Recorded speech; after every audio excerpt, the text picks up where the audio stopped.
Hey, health junkies! It's time for The Health Fix.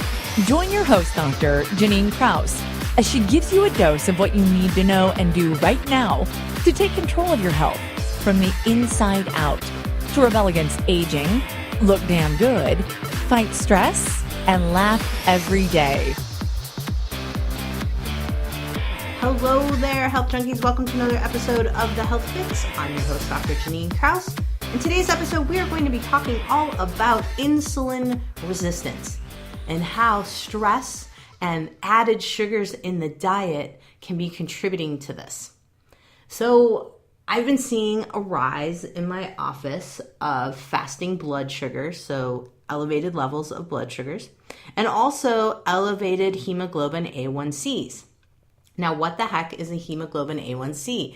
It is a test that is used typically to monitor blood sugar levels in diabetics, but I like to look just to see what's going on in my average everyday folks, especially those who are stressed out, noticing weight starting to go up a little bit. These are the folks I like to check because we can head off a lot of problems if we know what's happening in terms of your ability to balance your blood sugars.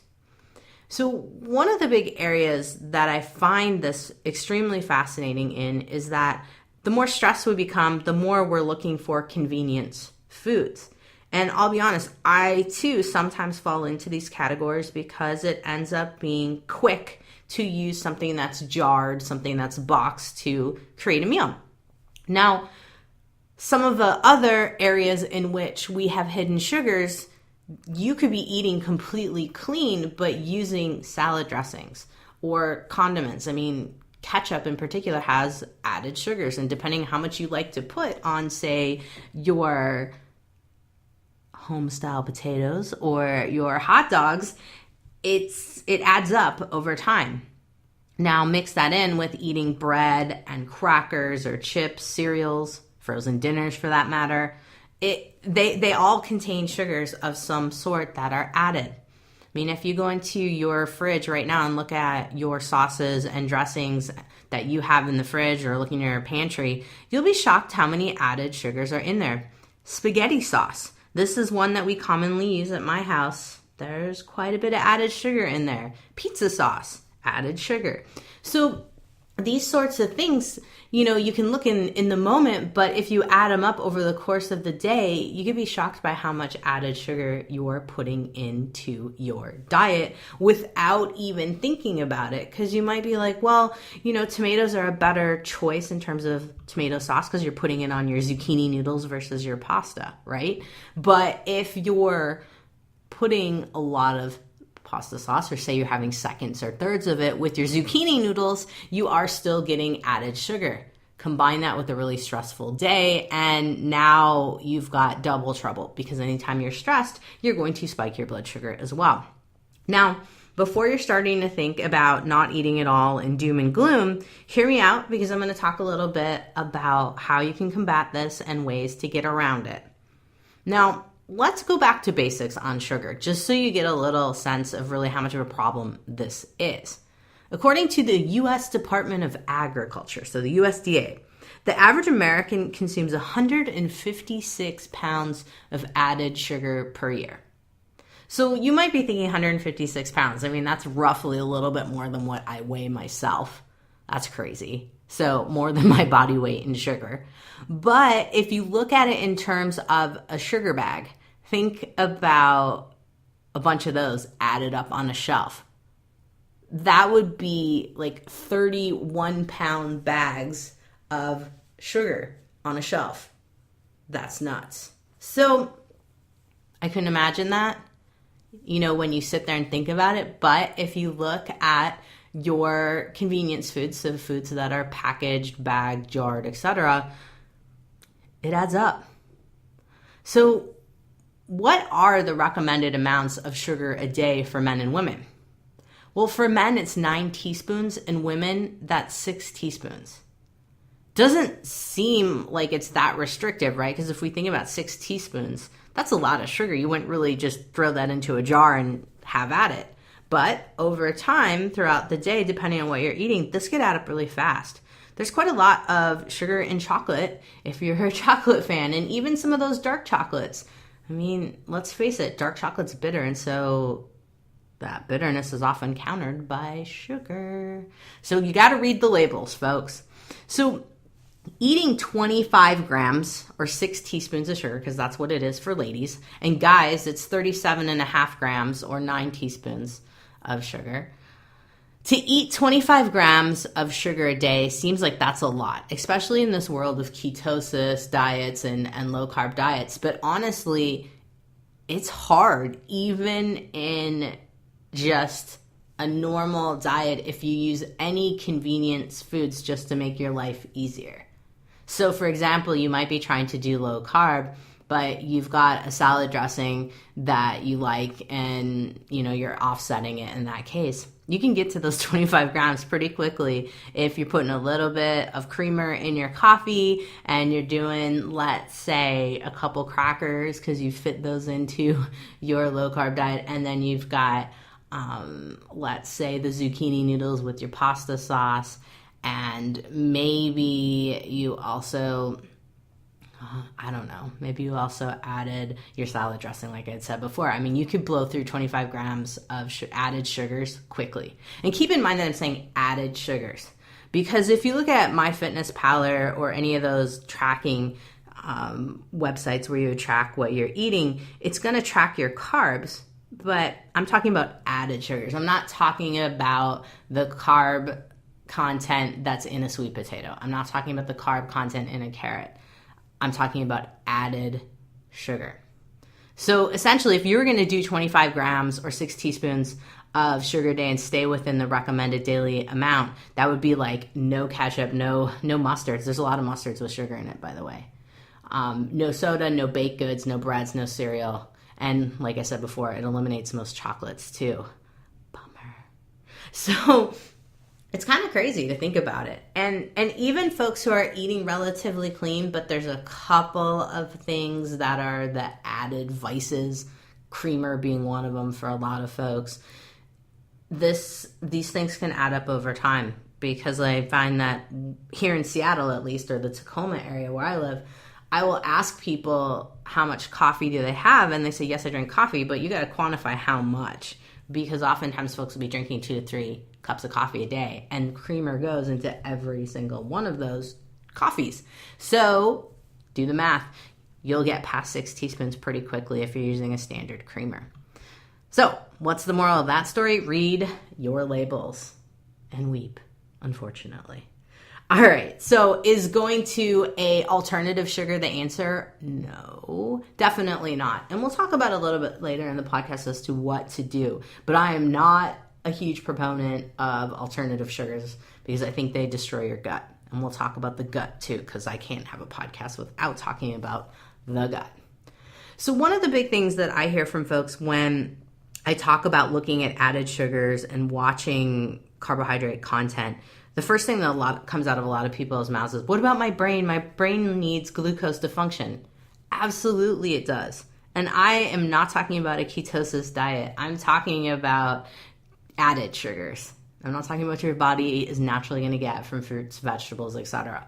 So yes, our brains do need glucose, which is the breakdown product of sugar. And I'm going to talk about sugar in a couple of seconds as to what it really is, like table sugar, for example.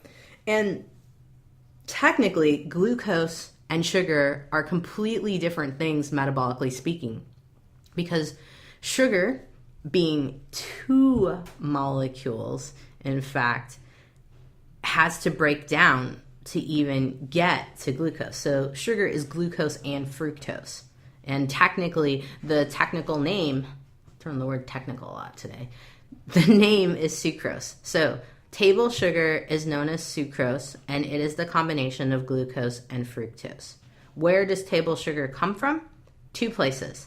Cane sugar, so the sugar cane plant, or sugar beets can come from either one, depending on the manufacturer, etc. If something is coming from cane sugar, it's going to say that on the label. If it is coming from sugar beets, chances are it'll say either sugar beets or it'll just say plain old sugar. So something to keep in mind. Now, with sugar, when it gets broken down, yes, glucose can get to your brain for energy. It's also, glucose is the main fuel for all of your cells in the body, the muscles, the regular tissue cells, liver cells, etc. They all use glucose for energy. So we want glucose. We need glucose. We would be operating in a very interesting manner if we didn't have it. Even in the ketosis diets, we are using the fat for fuel, but it does get broken into glucose eventually. So those things do happen. I'm not going to go into that in this particular podcast, but keep in mind that that is something that does happen. Sugar is not necessarily our enemy, and it's really the added sugars that are our enemy at this point. Now, eating excessive amounts of prepared foods with added sugars over time really does mess with our brain, in a sense that it's messing with our signaling to the brain. In fact, added sugars will reduce the brain's oxytocin system, which is responsible for telling us we're full, we're good. And so by blunting that feedback mechanism, by over-consuming sugar, we can't stop eating. We'll go back for seconds, thirds, etc. And so for a lot of people, this is a huge problem and can be part of an eating disorder, or can be the precipitating factor for creating an eating disorder. There's no secret that sugar is addicting.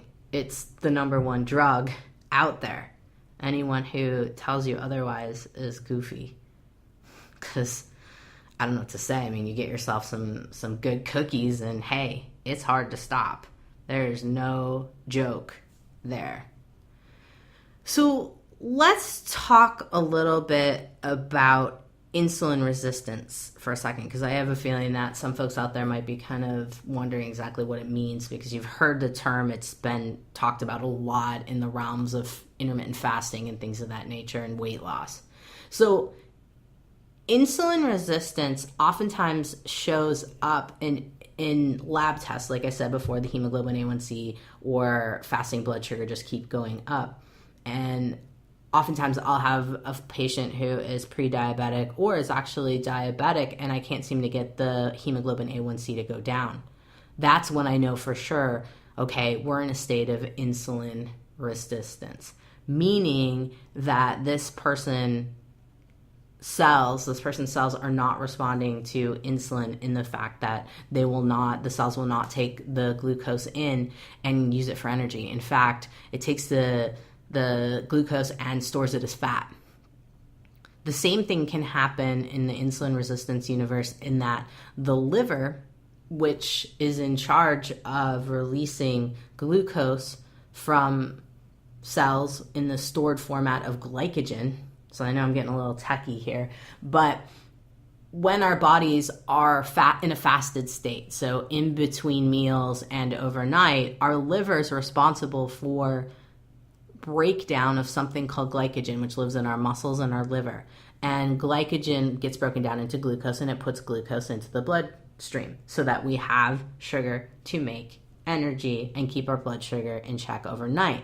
But oftentimes what will happen in the case of insulin resistance is sometimes the liver doesn't recognize that we have already elevated levels of sugars in our bloodstream. And so it still triggers the release of glycogen from the liver and muscles, and then we end up with double the amount of sugars in our bloodstream, basically creating more of a problem in terms of storage of fat, really, because that glucose, we're not going to be utilizing it overnight. Now, I have a lot of ladies that come into my office, in particular, guys too, but mostly I see ladies coming in and they're having difficulty losing weight, and they've tried ketosis diets, they've tried different programs, and nothing seems to be happening. Well, this is typically when I notice that they're fatigued, they're muscle wasting, they're not able to put muscle on. And if we do a body fat percentage, we see that their body fat keeps going up, and we're like, what the heck is going on? Well, oftentimes this is an indication of something up with the liver. And if you dive back into it, there's usually some type of viral infection, such as a herpes virus issue that the body is dealing with that's got the liver bogged down, or there could be a mold issue, or there could be liver toxicity. So in that case, if you're having trouble losing weight and you try some of the tricks that I'm going to talk about today and you haven't had any success after about 3 months on some of these recommendations today, then you want to see someone and dive further into what type of stealth pathogens might be hanging out in your system that are not allowing your liver to function properly, and instead it's causing you to muscle waste and build more and more fat storage. So something to think about. I'm not going into that today. I do have a podcast on stealth pathogens. I should have wrote down what podcast that was. I'll put it in my podcast notes at drjkrausend.com. So if you're looking for that, for more info, I will have it there for you. So what are symptoms of insulin resistance? Well, we talked about the weight. Another one is extreme thirst, hunger, especially after you just ate a meal, frequent urination, especially at night, fatigue, tingling in the hands and feet, brain fog, decreased exercise tolerance, meaning you can't push yourself like you used to in the gym. You're getting tired more frequently. And I mean this in the sense of someone who's been going to the gym regularly. And hopefully someone who's been lifting weights, because if you're just going and you're doing cardio and you have insulin resistance, so say you're going into the gym and you're going in on the elliptical and just pounding on an elliptical workout or a stair climber workout or walking or running on the treadmill, you are not doing yourself any favors. You are just making your situation worse because you're just further depleting your muscle stores and you're further causing your body to muscle waste. You got to start working on weightlifting. And I'm not talking powerlifting, but weightlifting. Anyway, point being, if you've been doing a workout program for a while and all of a sudden you're just getting super tired and having a hard time to recover, you might be insulin resistant because you're not able to put that glycogen back in your muscles. So things to think about. So now let's talk a little bit more about sugars and get a little geeky into the sugars for a minute. So I mentioned that table sugar is known as sucrose, and it's the combination of glucose and fructose. Now, there are 3 main simple sugars out there: glucose, fructose, and galactose. So obviously you've already heard of glucose and fructose because we know that those make up table sugar. Galactose is a different type of sugar, and it's found mostly in plant materials. Glucose is also found in honey and fruit. And fructose in particular is found in fruits. So a lot of people wonder if honey is a better option than table sugar, otherwise known as sucrose. Now, I'm going to get to that in a second because there are a couple components of honey, maple syrup, and even dates in particular that are commonly used as natural sweeteners that make them just slightly better in terms of a sweetener component for your use. Now, I mentioned the simple sugars. Now let's talk about compound sugars. Compound sugars are multiple combinations of the simple sugars. And so sucrose, table sugar, would be considered a compound sugar because we have fructose and glucose.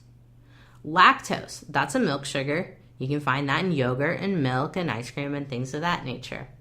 Now keep in mind, yogurts, ice creams all have also added sugar in addition to what naturally occurs in the dairy products. Now, maltose is another sugar that is found in malt products. Now, it's also found in fruits and grains. Maple syrup, another common sweetener, is a compound sugar, and it's about 70% sucrose. So that's fructose and glucose. So if it's 70% sucrose, what is the rest of the 30%? It's a combination of different starches and enzymes. Same thing goes with honey. There's a lot of different enzymes in it and compounds that make it up. So it actually is slower to break down in your body than plain old table sugar.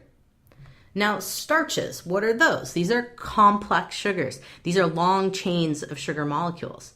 Starches come from plants.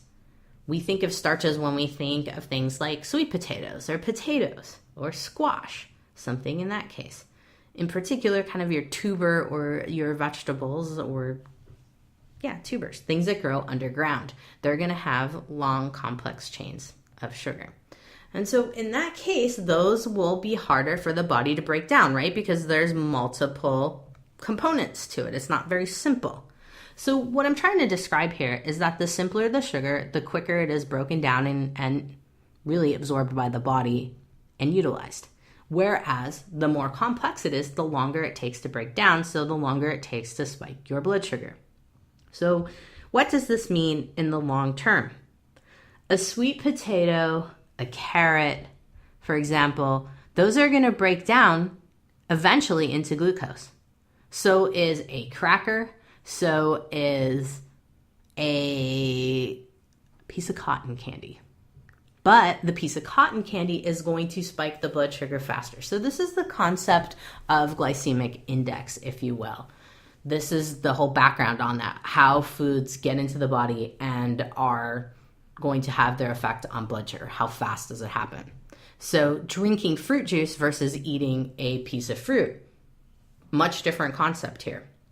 And it's one of my biggest pet peeves about juicing is that when people juice, they take the fiber out of the vegetable. Right now, it's really hot for folks to be drinking celery juice. And I get the idea, but wouldn't you want the fiber from the celery?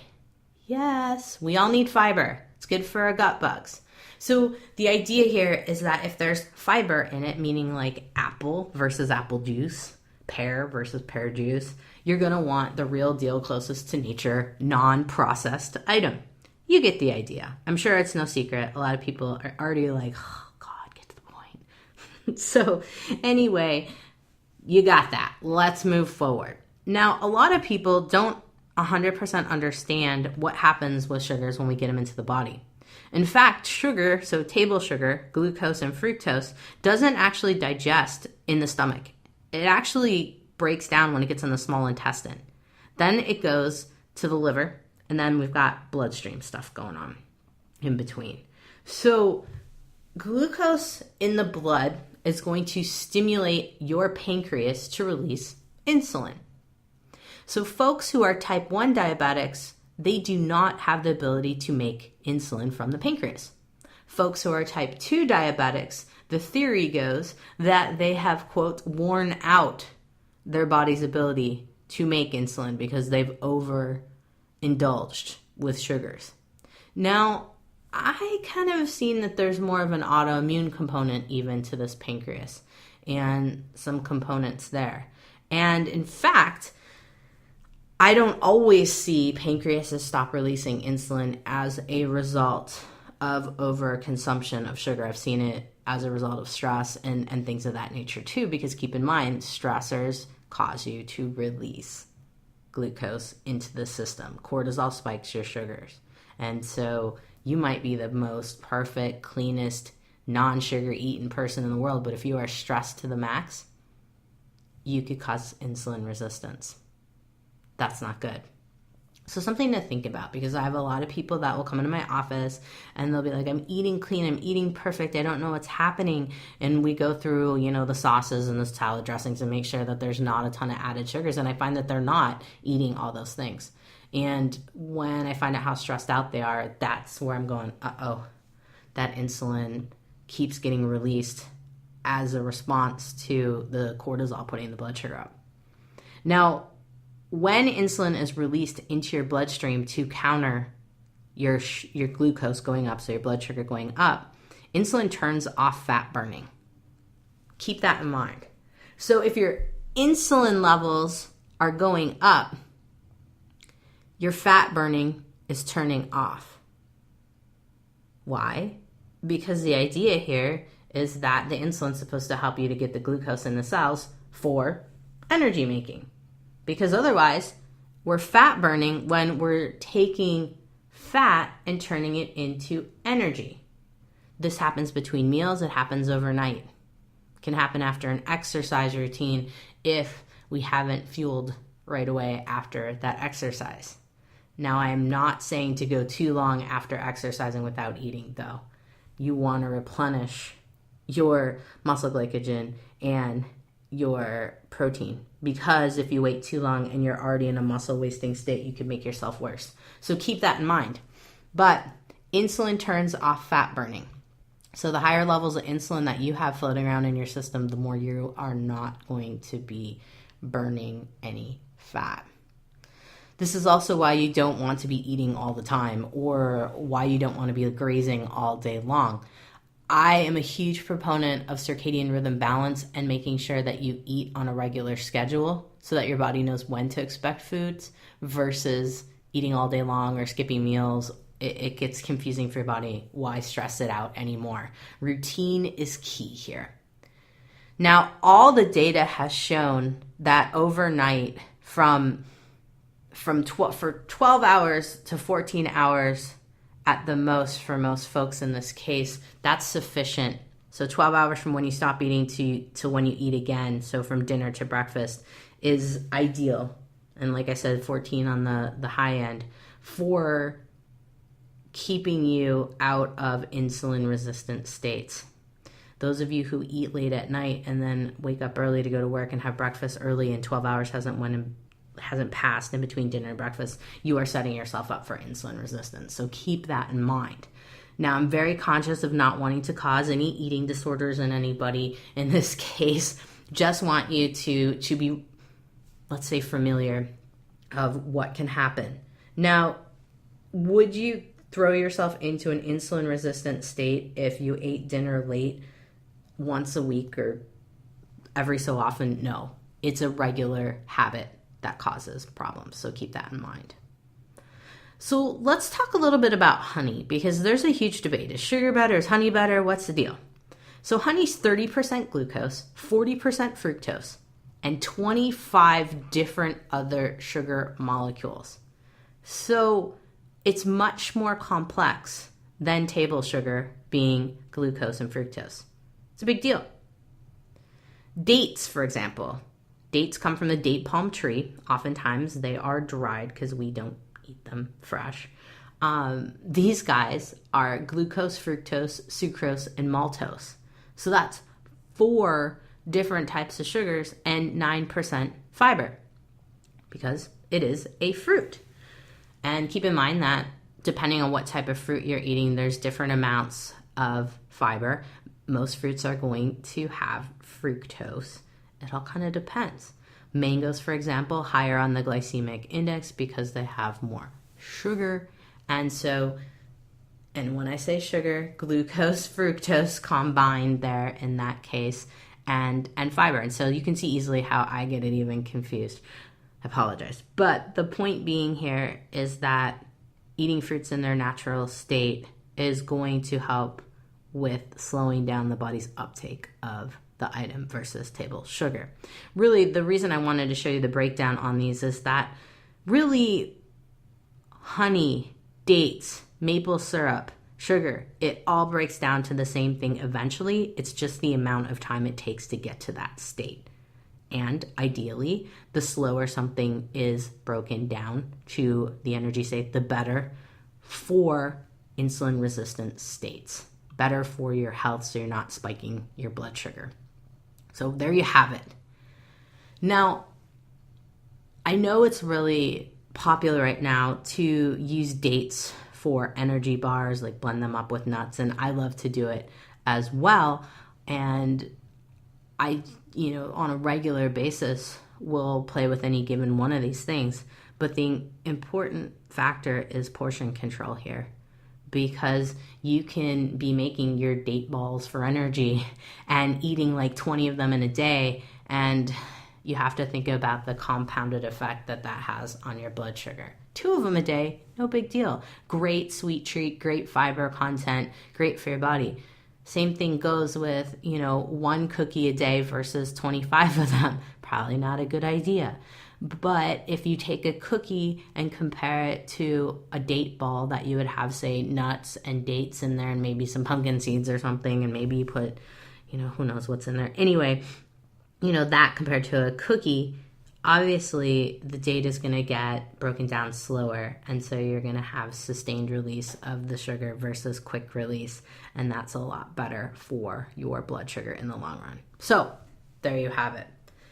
Now, a lot of folks wonder where these added sugars are lurking, and I've kind of made a little bit of a hint as to where they're lurking, and I will have a whole list of them along with a guide in my resources at drjkrausend.com, and there will be a link to that in my podcast notes, so check that out if you're interested. So condiments, of course, anything that you're going to put on top of food, even relishes. If you like to put that on hot dogs, you're going to find some sugar in there, especially if it says sweet relish. Sauces, dips, frozen foods, convenience foods. I've seen it in a lot of hummuses. There's sugar added to it. Spice packets, even chips. If you have flavoring to your gluten-free rice cracker chips, whatever they may be, chances are there's some sugar in there. Crackers, if they have flavoring, for sure, there is going to be some sugar in there. Cereals, absolutely. Granola, 100%, there's sugar in there. You'll be astonished. Granola bars as well. Yogurt, if there's any flavor to it, if it's not classified as plain, you're going to have added sugar in there, and quite shockingly. So compare, a vanilla flavored yogurt to a plain. You'll be like, whoa. Energy drinks, it seems that goes without saying, but I've had to talk to some folks about that. Soda, of course, we all know that. Salad dressings, for sure. Spaghetti sauce and pizza sauce. Protein powders, even though they may say that they are low carb, read the label. If there's maltodextrin, that is sugar. It's corn sugar. Take a look at these things. It's shocking. Bread's going to have sugar in it, peanut butter, jam. Not all peanut butters, just read the label. Jams, protein bars, alternative milks, most of them have it, unless it absolutely says unsweetened. Canned fruit, anything that's low fat. And a lot of things that are vegan. So your fake cheeses, look at those. A lot of times they're going to have some sugar in there to make them taste good, because otherwise, let's face it, vegan stuff is not the tastiest when it's processed. If you make it yourself, you can make it taste a lot more amazing. But yeah, just read your labels, folks. Read. A lot of times it's a huge eye-opener. Now, let's talk about insulin for a minute, because I think it's really important that you guys hear that the way your body responds to insulin is not going to be the same as your neighbor's. We all have a lot of different factors that affect insulin levels. I've already mentioned stress, but what I haven't mentioned is the amount of sleep you get. That affects insulin. Also, the amount of good bacteria that you have on your gut, what diets you've been through. Because if you've just come off of a ketosis diet or a very low carb diet, your gut bugs are going to be primed to store fat for fuel, because that's what you were doing before. So then, unfortunately, you add a bunch of carbs and sweeteners in, and then guess what happens? Boom, weight goes way up. And unfortunately, this time of year that we're in, I'm doing this podcast in December right now. Yes, my gift to you to torture you over the holidays about sweeteners is that a lot of people will stop their ketosis or low carb diets to celebrate the holidays, and it's actually a problem, because if you've been doing it for a while and you've trained your body to use fat for fuel, as soon as you try to switch over, there's some lag time, let's put it that way, especially with your gut bugs, and your gut bugs are primed to store fat, and so you'll notice a huge shift in weight. And things do level off, but it gets crazy. So those of you who are wanting to celebrate the holidays off of these particular low carb diets, I highly recommend making your own foods and not eating a lot of the added sugars, because it'll blow you up real fast. I've done it to myself. And, honestly, a lot of what's happened with me in terms of my progress with weight and evolution with weight, and what I see with a lot of patients is when they come off of these low carb, ketosis based type of diets, they want their chips and snacks. And these are the worst items because we've got stuff that's a bunch of added sugars on top of being already a carbohydrate, which would be like your rice cracker or your potato chip. And I'm just calling myself out here in general, just to kind of give you a sense of how things go south, because I'm not perfect. And I love to remind folks about that, because I struggle just as much as the next person with food and trying to figure out what works best. And so I like to give you the breakdown in terms of what I know, my knowledge base, but what happens in my brain too, because you can know all of this, but your brain, it causes tricks on you, especially when you're stressed. So keep that in mind. So with insulin problems, meaning we are pumping out too much insulin, we're shutting down our fat burning, really the biggest issue here is that we're eating too much food and we're eating excess carbs on top of that excess food. And all of that triggers fat storage. Combine that with being stressed and you have a big problem. A lot of people tend to be most stressed in the morning on their way to work. They're rushing around trying to get where they need to be. Maybe traffic stresses you out. Maybe trying to get your kids and everybody else situated in the morning stresses you out. And then on top of that, you eat a higher carb meal. And maybe you have 2 breakfasts. I hear this from a lot of people, that they'll grab a banana running out the door along with a granola bar, and then when they get to work, they'll have yogurt and more granola. Too much carb on top of already being stressed.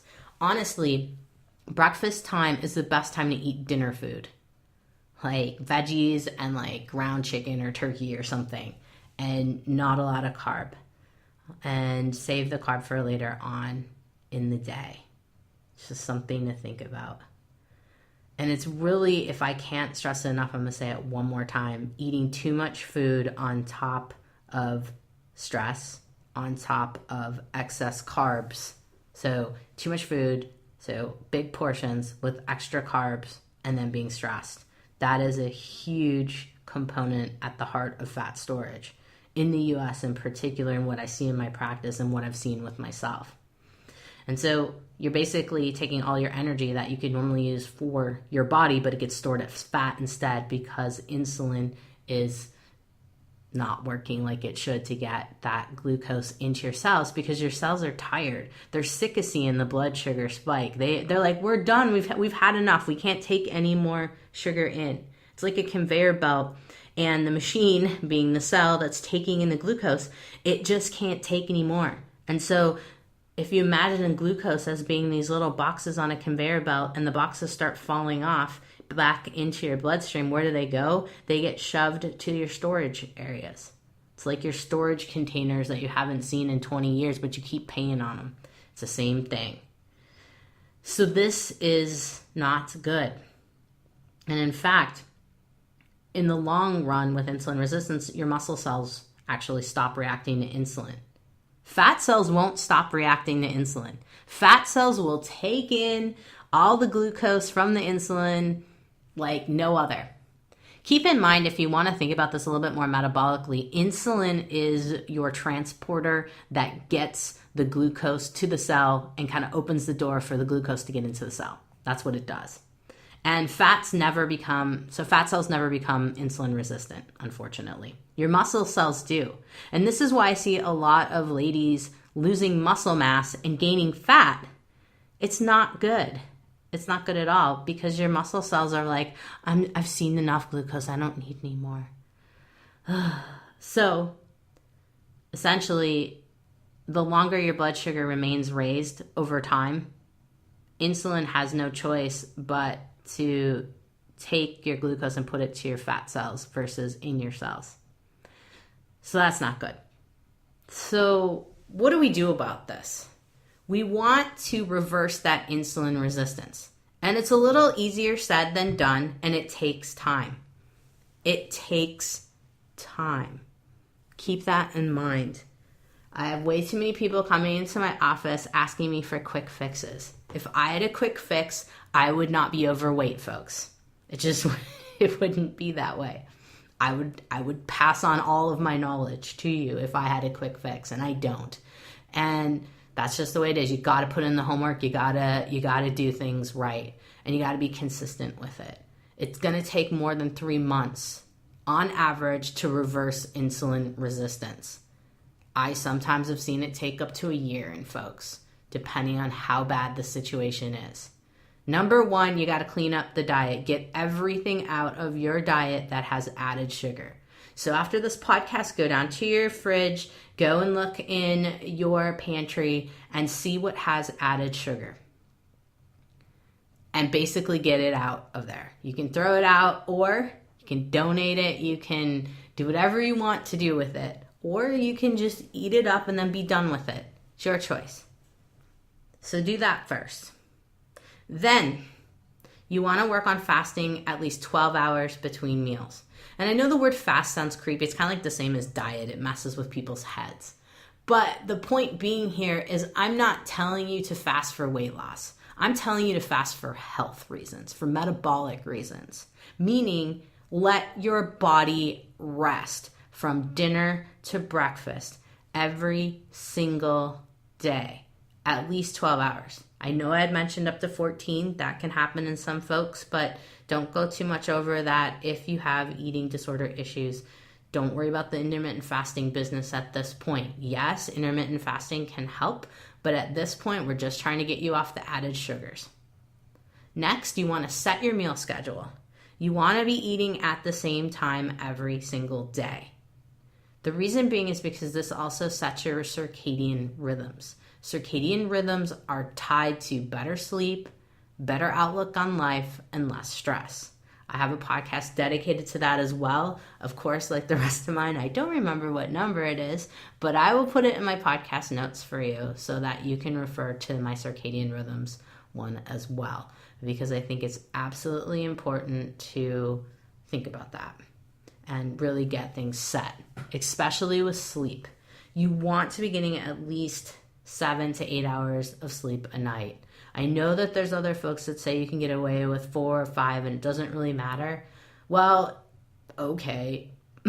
I'll just tell you what I see in my office. And that's the extent of what I see compared to folks that say it doesn't matter. All the research is pointing more towards 7 to 8 hours in terms of insulin resistance and proper function of the brain. Because keep in mind, you can have some pretty serious brain fog if you are overdoing it with the carbs as well, because you can mess with your gut bugs, and I'll talk about that in a second. And you can also disrupt a protein in your brain called BDNP, so brain-derived neurotropic factor. BDNF, not BDNP, BDNF. And so something to think about. Now, liver. Liver's a big deal here. Now, keep in mind, I mentioned as soon as insulin is released, we stop fat burning. Our liver is in charge of metabolism versus, so if we're in a metabolic state versus a storage state. Your liver can store fat. Chances are, if you are insulin resistant, you might have a fatty liver. Processing the body's fat is a full-time job for the liver.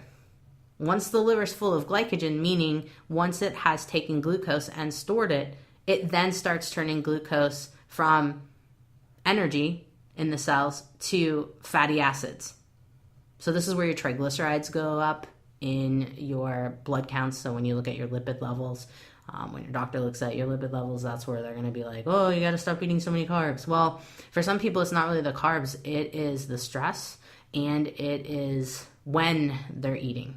It's also how much alcohol someone's drinking, because alcohol stops your fat burning for 10 hours. So the moment you start drinking, you're stopping your fat burning, because your liver's got to deal with the alcohol. It's got to convert that aldehyde to aldehyde and get it out of the system. So as soon as you start drinking alcohol, boom, fat burning's done for 10 hours. So keep that in mind. If you're trying to burn fat and you're drinking alcohol, you're kind of negating your progress there.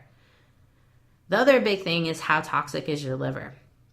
I mentioned briefly that if you have mold in your home, if you have viruses like Epstein-Barr, meaning mono, a lot of people have reactivated mono causing issues for them. Some people have something called cytomegalovirus causing issues. Any of these stealth pathogens, I mean Lyme, another one of them, a biggie. If you have a stealth pathogen, that can also be slowing down your liver's ability to detox.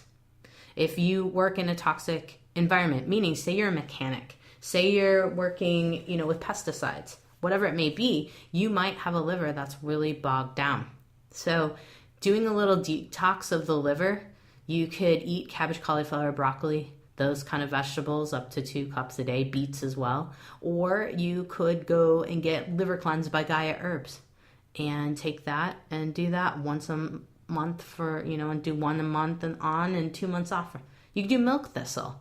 And I'd cycle milk thistle 1 to 2 months on and take a month off. These would be things to think about, especially if you live in an environment where, say, you can't control the planes flying over you, you can't control what's in your water, things of that nature. Another biggie is dehydration. Being dehydrated makes it difficult for your liver to break down glycogen. So you can't even get glucose into your cells if you need it.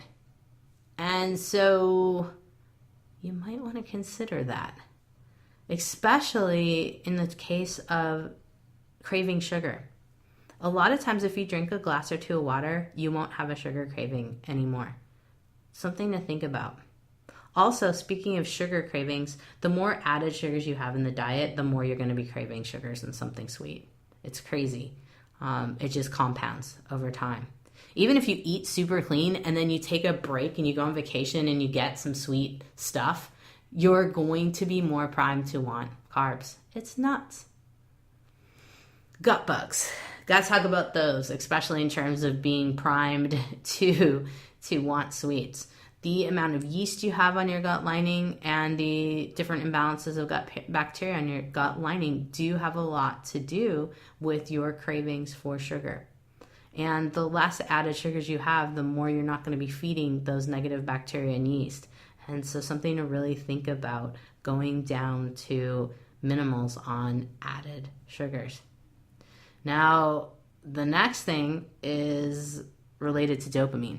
A lot of us will use sugar because we want that dopamine hit, that serotonin boost. Both dopamine and serotonin channels are let's say, triggered when we eat sugars.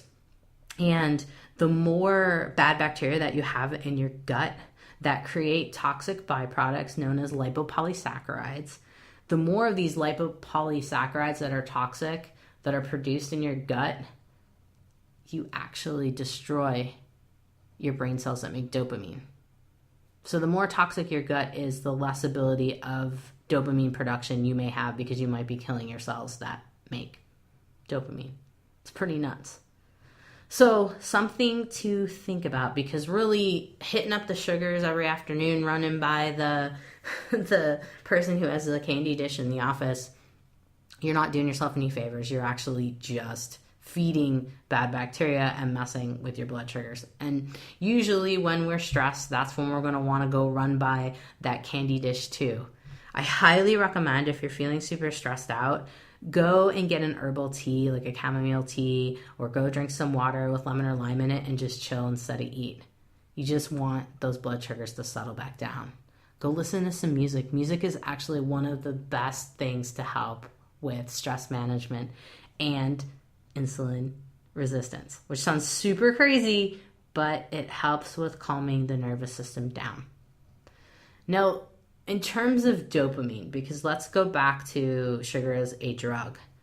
Dopamine is one of our pleasure, it activates pleasure centers, right? It makes us feel good about whatever we've just done. It's a reward, right? And we often reward ourselves with sugary treats. And we actually can reward ourselves with chips that are savory that have sugar added to them too, because of the flavoring. And really you're thinking about something that's savory, but in your body, you're actually responding to the sugar. Crazy, huh? So dopamine. There's lots of ways to naturally boost dopamine. There's quite a few herbs. In fact, there's a tropical legume known as Mucuna pruriens. I like it a lot for helping with enhancing mood and memory and brain health. But it's actually a good dopamine booster, and it can help with Parkinson's too. So something to think about. Curcumin, It's the active ingredient in turmeric. I highly recommend turmeric fresh for the gut, calming inflammation, but that won't get across the bloodstream. Mariva by Thorne is a product that you can get a hold of that will help with boosting your curcumin levels in your blood to help to reduce inflammation and help with dopamine production. Ginkgo and L-theanine. So ginkgo is an herb for helping boost dopamine. L-theanine is an amino acid that can help boost dopamine. And then phosphatidylserine, one of my other favorites for helping increase levels of dopamine and serotonin in particular. So something to consider. Now, bonus things that you could do to counter insulin resistance. Acupuncture. Acupuncture is known to help reset your circadian rhythms, but also lower your blood sugar. I love acupuncture for this. Massage, meditation. If you suck at meditation, try the Muse. ChooseMuse.com. Go check that out. I have a whole podcast on that as well. And then cold showers. Sounds really weird. I'm not telling you to take a whole shower that's freezing. End your shower on cold. Just a little blast at the end for about 30 seconds. It is enough to just help reset your immune system and just kind of give your body a good circulatory boost. And that too can help with insulin resistance. So we've talked about what sugar is. What's the difference between sugar and some of the natural sugars like honey and maple syrup and dates, and how it affects your body. We've also talked about what to do to counter these and how circadian rhythms play in here, how your gut bugs play in, how your sleep plays in. So I highly recommend checking out my notes on this at drjkrausend.com/resources. There'll be a link in my podcast notes, and this is episode 108. So if you're searching for this one and you want to find those notes, head on over there, episode 108, and drjkrausend.com. I have been working hard on my level of insulin resistance for a while now, and I think I'm starting to see some progress, but it's slow. Like I said before, it takes 3 months, sometimes more, depending on the person. So you really want to be diligent. You want to get your habits set up. You want to just be patient with yourself and not stress out so much. So that being said, I want you to go do something fun for at least 5 minutes, channel your inner 5-year-old, and then go enjoy the rest of your day. Once again, you have survived another episode of The Health Fix. I'm your host, Dr. Jannine Krause. Have a great day, whatever you're doing. Hey everybody, Dr. Jannine Krause here. If you liked what you heard today, then head over to drjkrausend.com to find my free resources and information to know when I post something new that's juicy that you might want to check out. Plus, head over to where you get your podcasts and subscribe, and write a review to help get the word out about me and help others at the same time to find me. It really does help, and I really appreciate all of your reviews.